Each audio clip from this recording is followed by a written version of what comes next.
chair will now be in, excuse me, gentleman from Georgia is recognized. Thank you, Mr. Chairman. I just couldn't help but talk about how distressed I am by the civics lesson that I'm getting here. I'll say to my friend from Colorado, I had absolutely no expectation of being here at 11 o'clock the night before a government shutdown. I voted in good faith to send a package to the Senate. And in return, what I got was do it my way or we're not going to do it at all.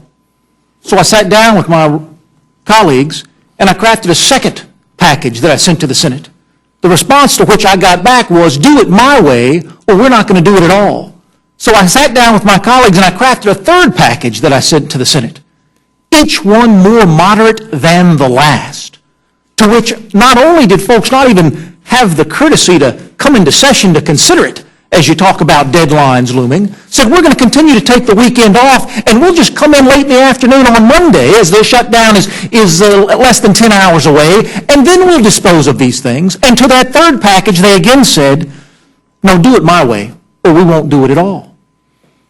The President of the United States proudly is taking to the airwaves at every single opportunity to say there will be no negotiation. There will be no negotiation. We will do it my way or no way at all. Now, I concede that there are some on my side of the aisle who have made that same attestation. But we have worked with those folks to bring them off of that ledge, to try to come together on a package that we can move forward, not as a Republican package, but as a House package, not just as a House package, but as a congressional package.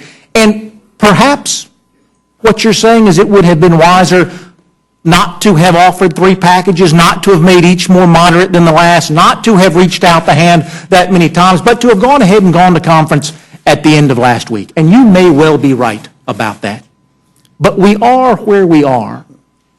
And to suggest that somebody can sit at the other side of this building and say, do it my way or no way at all, and if you won't play by my rules, then the shutdown is on you, is appalling to me.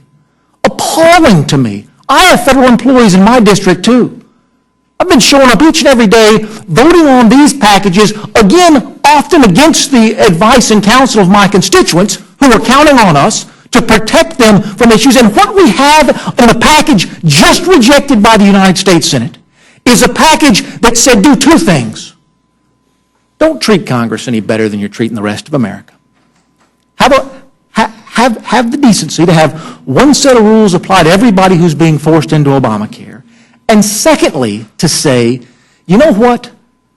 If the Obama administration has already said we don't have the software to enforce the individual mandate, we're not going to be out there asking states to actually implement the checking of the individual mandate, then for Pete's sakes, take it off the books so families don't have to worry about it. We didn't get an up or down vote on the policy. We got another tabling to say this is not even worth our concern. Folks, we're better than that. And I know every single one of you has the same respect that I have for our members of the Appropriations Committee. I think you believe our chairman of the Appropriations Committee and your ranking member are honorable people who will work in good faith. And I tell you, the way this body has worked has been through those conference committees, where you find that common ground. Now, I will tell you, in the 16 years that Republicans have controlled this institution, that's 16 out of the last 80, there have been two government shutdowns.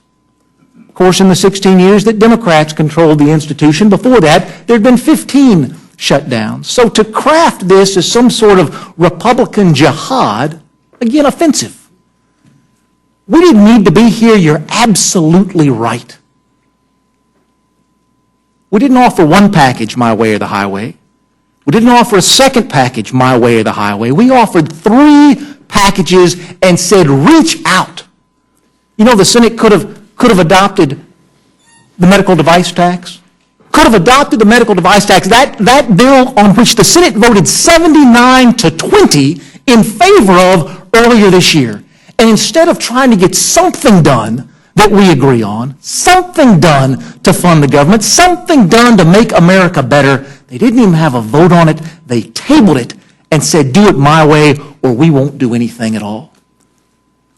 I regret that we are here, but we are here. And I believe this conference offers us and my tens of thousands of federal employees back in my district a way forward. I yield back, Mr. Chairman. Mr. Chairman.